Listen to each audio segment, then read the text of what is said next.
Bank two माय YouTube channel guys. आज मैं new video के साथ आ गई जो कि खेसारी लाल यादव जी का है। बहुत ही ज़्यादा रिक्वेस्टेड वीडियो है। बहुत लोग कमेंट करके बोल रहे थे कि मैम प्लीज़ इस सॉन्ग पे रिएक्ट करो। सो गाइज सॉन्ग का नाम है हल्दी लागे जान के एंड इस सॉन्ग पे मैं आज रिएक्ट करने वाली हूँ। एंड इसके जो सिंगर है वो है खेसारी लाल यादव एंड लिरिक्स अखिलेश कश्यप जी ने लिखा है। सो गाइज टाइम नहीं वेस्ट करते, चलते वीडियो।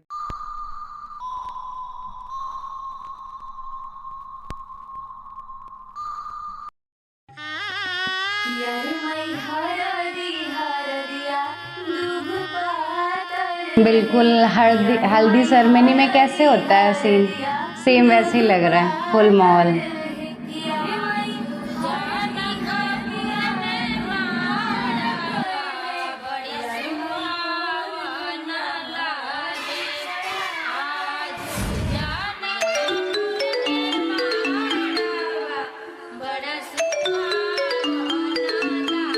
हेलो।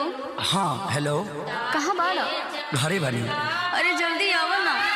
अरे इतना जल्दी कब आ? हमरा ये सब कुछ नहीं के सुने के, जल्दी आवा ना। अरे तो इतना घबराइल काहे बड़े? हमरा जिंदगी और मौत के सवाल, प्लीज जल्दी आ जाना। ठीक बा आओ।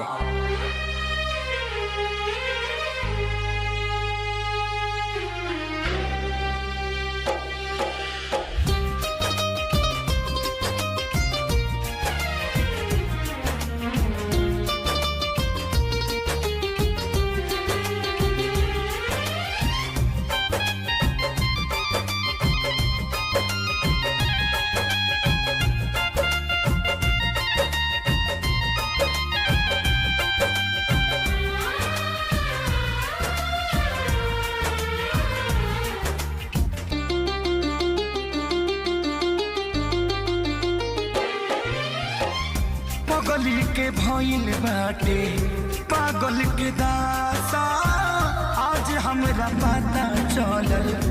तो हो क्या लाइन है, सैड सॉन्ग है ये।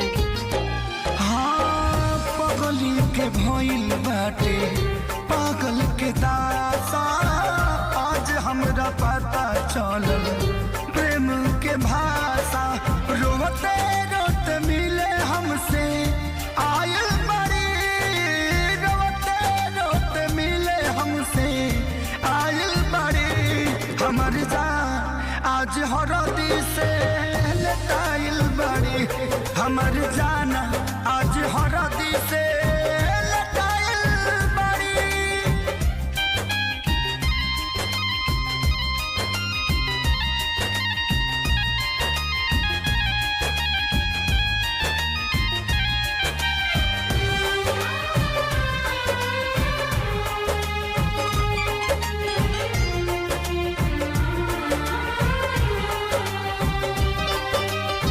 घर परिवार देख खोजत होई जा, छतिया पमुड़ी धके रोवा तारी एही जा।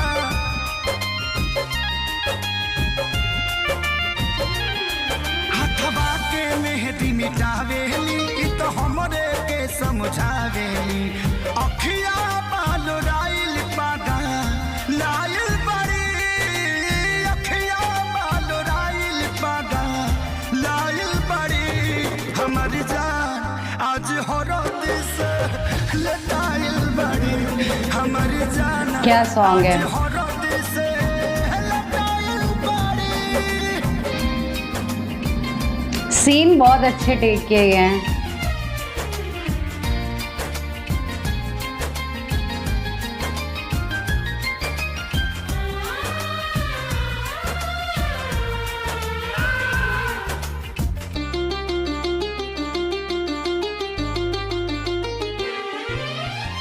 रोवाला से इनका झोरे बनावा के पाता, प्यार के मतलब रब जी जुए बुझाता।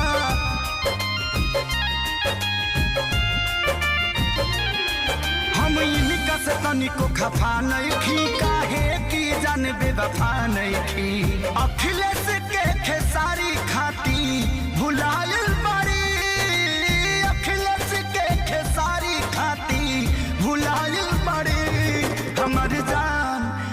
हरदी से लताइल बाड़ी हमारी जाना आज हरदी से लताइल बाड़ी। ए जा हम तो के छोड़ के ना जाए। सुना, कुर्बानी के नाम ही तो प्यार होला और प्रेमी से बढ़ के परिवार होला। सबके इज्जत के बात बजान तोहरा चले के परी चल।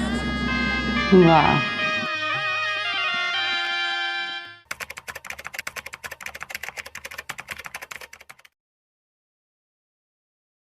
बहुत ही ज़्यादा हार्ट टचिंग स्टोरी थी, इमोशनल सॉन्ग था ये बहुत ही ज़्यादा। एंड मैंने देखा है इससे पहले जो सौम्या पुखरेल जी के मैंने सॉन्ग पे एक रिएक्ट किया है।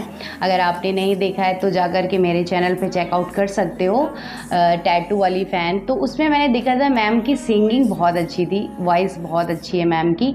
बट अभी मैंने देखा कि मैम एक्टिंग भी बहुत अच्छा करती हैं, आउटस्टैंडिंग एक्टिंग लगी मुझे इनकी, बहुत अच्छा किया इन्होंने। एंड कोरियोग्राफी भी बहुत अच्छी की गई है, म्यूज़िक भी वाव लेवल का था, लिरिक्स बहुत ही ज़्यादा, मतलब ऐसा लग रहा था जो एक एक लाइन इस सॉन्ग की सुनने से ऐसा लग रहा था कि मतलब कितना ज़्यादा दर्द भरा हो। सो बहुत ही अच्छे लिरिक्स थे एंड बहुत अच्छा लगा मुझे ये सॉन्ग। एंड गाइज़ आपको कैसा लगा मेरा ये रिएक्शन वीडियो एंड ये सॉन्ग मुझे कमेंट सेक्शन में मेंशन करके बताना।